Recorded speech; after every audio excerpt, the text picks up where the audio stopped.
Hi, this is Jake Morris of Fund Financial. I wanted to make this video to talk about this article at Investors Business Daily, which you see on the screen here in front of you. The article is entitled, How Advisors Get Clients to Tackle Uncomfortable but Necessary Tasks. It was written by Morey Stettner on the 18th of September, and I was interviewed and featured in the article. I wanted to talk about the article, one, because I think it's a great piece of writing that Morey did, but also because I think it illustrates some of what it is about what we do at Fund Financial that makes us a little bit different, and how our attitudes about the financial planning process might be a little bit different than some of the other financial planning firms that you may encounter. So I felt like the article was worth a mention, as well as maybe a little bit of a behind-the-scenes look as to what the interview process was like. So the piece is available at investors.com. It's by Morey Stettner. And just as a quick disclosure, I don't receive any compensation from Investors Business Daily for making this video. I'm just making it because I thought it was a great piece and because I was featured in it. So advisors prefer not to pester their clients, but sometimes a little nagging is necessary. Part of an advisor's job is to urge clients to take action on sensitive matters. Left to their own devices, clients might procrastinate. So even though they know it's important, some individuals will avoid buying life insurance or drafting a will. They may resist sharing their end-of-life wishes with family members or meeting with next of kin to set expectations for their inheritance. As much as advisors want clients to complete these tasks, there's only so much that they can do. Putting pressure, appealing to guilt or feel probably won't work, and repeated reminders can fall upon deaf ears. Clashing perspectives makes matters worse as well. With all the technical expertise, advisors may tell clients what to do based on facts and figures. But reluctant clients can look past reams of data and remain unable or unwilling to follow through. There's often a disconnect between the world of the advisor and the world of the client, said Jake Morris, a certified financial planner in Rhinebeck, New York. That's me. Advisors often like numbers and will quantify a decision and compare one delta to another delta. With clients, their financial decisions can be emotional, not cut and dried. To persuade clients to act what's best for them, start by taking stock of their emotions. Ask probing questions to determine the source of their discomfort. Show friendly, non-judgmental curiosity so they're more apt to open up. So this was one of the things that Morey and I talked about was when you have this resistance, I'd like to see this as an opportunity, really. If you've seen a client that's showing real reluctance to implement a recommendation, or it just seems like we've talked about this for 3 or 4 times and they don't seem to really be on board, it's probably because there's an opportunity there. There's a question that you're not asking as an advisor, or you're not taking time to listen to the client's answer. You need to give them time, and you need to ask them the questions so that they'll respond. You need to make sure that they feel comfortable opening up.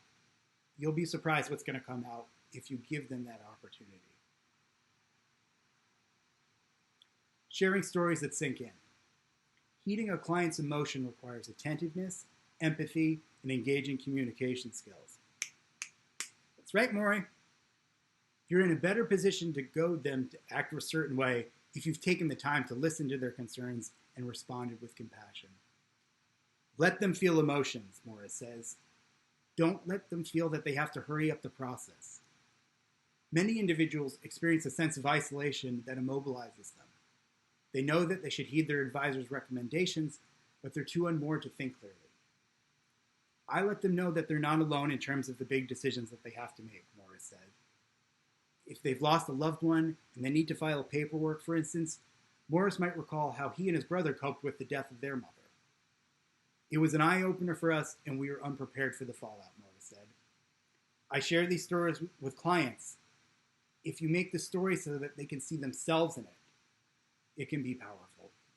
Now, when I was interviewing Morey, we're talking about some of the experiences that I had had with losing my mother, and he was like, do you talk to clients about this? And I say, yeah, I actually put it on our website. So it is a little bit uncomfortable to be saying, go to fundfinancial.com, subscribe to our blog. There's an awesome piece on there about how my mom died and how sad it was. But I put these stories out there because I want clients to be able to engage in these difficult subjects. This is really what we're here for. We're here to help them with difficult decision making, and showing some vulnerability and some empathy in the process, I think, can go a long way towards facilitating those important discussions. Letting them know that you're comfortable talking about it will make them feel comfortable talking about it. So the next section is staging a game as a motivator. Advisors use a range of tactics to spur clients into action. Highly competitive types tend to respond well to a fun challenge. If a client says they're too busy to fill out an advanced directive form, an advisor can turn it into a contest. For example, you can say, I'll get everything ready for you, but you still need to think it over and do it. So let's see if we can get this whole process to take 30 minutes. The goal is to get the client to think, ooh, I did great at this game. Now, the reason that we talked about this is because I've had some personal experience with how this can work, but also because a lot of what you do sometimes in the financial planning process can be a little bit tedious. And that's oftentimes where a client thinks, oh, the advisor is providing the real value, is helping me deal with the tedium. Yes, they are helping you deal with the tedium and helping you sort through and make sense of it. But I think a really underutilized area for financial planning is the opportunity to take some of this tedium and remove the tediousness of it. Make it fun. There's no reason that financial planning doesn't need to be fun, even the boring stuff.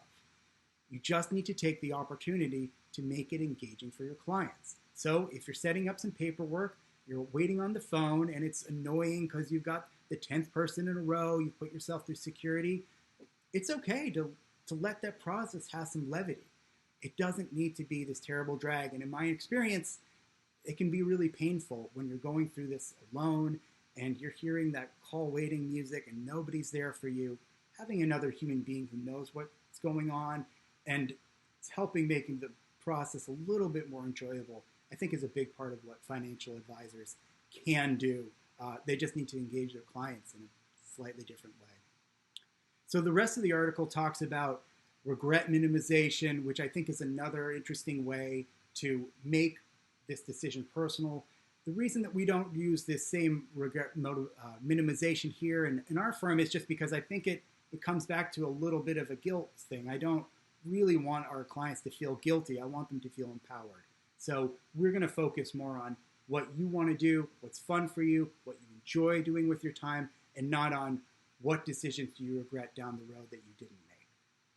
That's illustrative to help understand your priorities, but we want you to feel good, not crappy about yourself. So anyway, go to investors.com. This is a great article by Morey Stettner. I'm Jake Morris. I'm the financial planner in Rhinebeck. You're welcome to contact me, jake@fundfinancial.com, make an appointment, see if we're a good fit for each other's needs. Thanks a lot for watching this video.